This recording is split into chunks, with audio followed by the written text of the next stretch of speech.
The filter-free diary. Uh,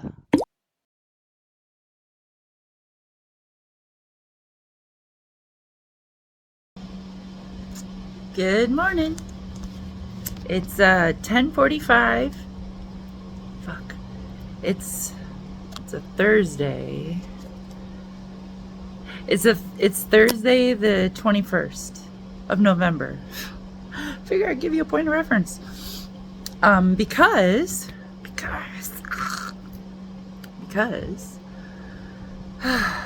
the dude Daniel, I will mention his name. That was a good experience. The dude came and picked up my Tahoe, and he picked it up on one of those things with all the tilted stack cars and the two levels of those things. You know those things. It's a tow bed, but it's not like you're gonna tow your car to the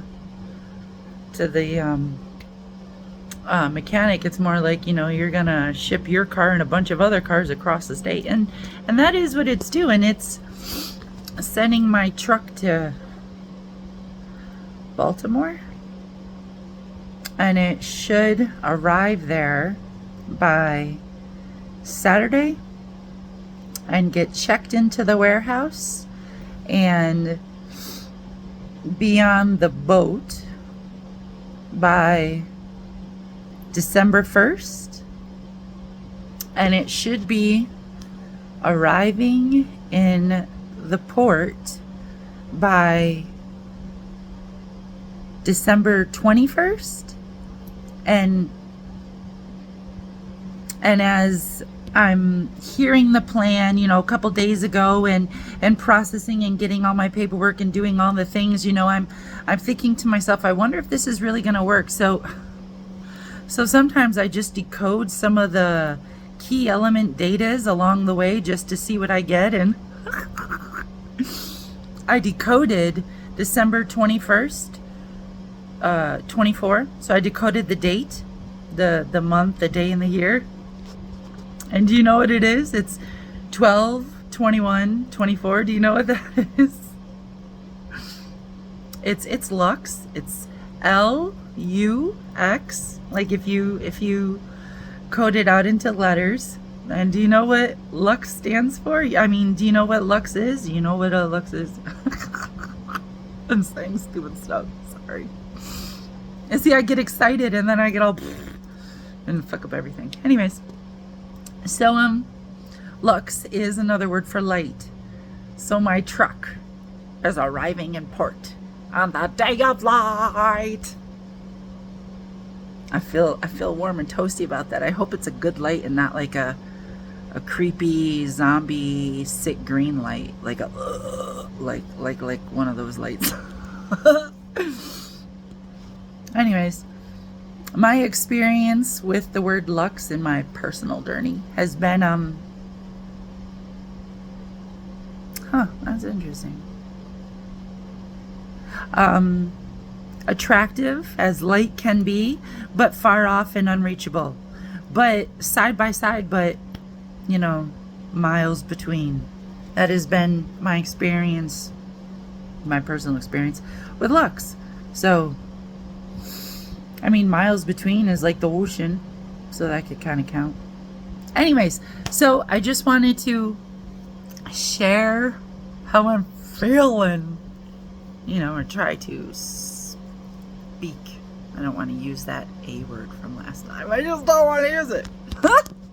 Anyways, so I took some video of my truck getting onto the big thingy, and I'm probably gonna edit that in towards the end, so you can see.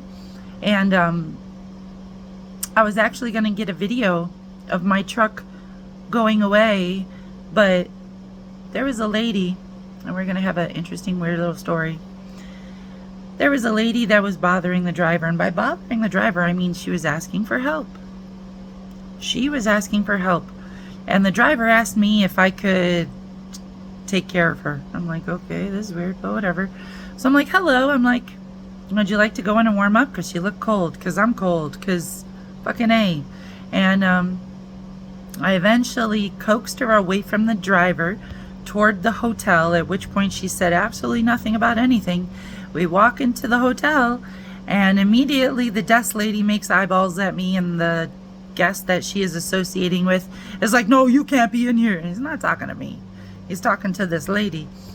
And long story short, she was covered in poop and pee, and she was probably homeless, and she was probably hungry, and she was cold, and she wanted the driver to give her a ride somewhere so that probably she could sit in his car and warm up. Of course, I took pity on her, and I was going to help her warm up in the hotel lobby, and then once she was warmed, I was going to walk her over to the washer and dryer. I was going to pay for her to wash her clothes, and I don't know if I was going to let her take a shower in my place or not. We hadn't gotten that far, before the hotel people started talking about police and kicked her out. And then, and then the driver was just in time to drive away with my truck. So the whole episode ended in a really weird way. But I was just gonna help her, and nobody wanted to help her, and they didn't want to help her because she smelled like poop, and they call the cops on her because she's a nuisance. And it snowed out here, and I don't even know how to feel about that situation. But as she went back outside, I watched my truck leave on the flatbed, and I was in a whole different space, so I didn't even think to record it, even though I had wanted to record it because all that weird heartlessness was happening. So anyways, yeah, bye.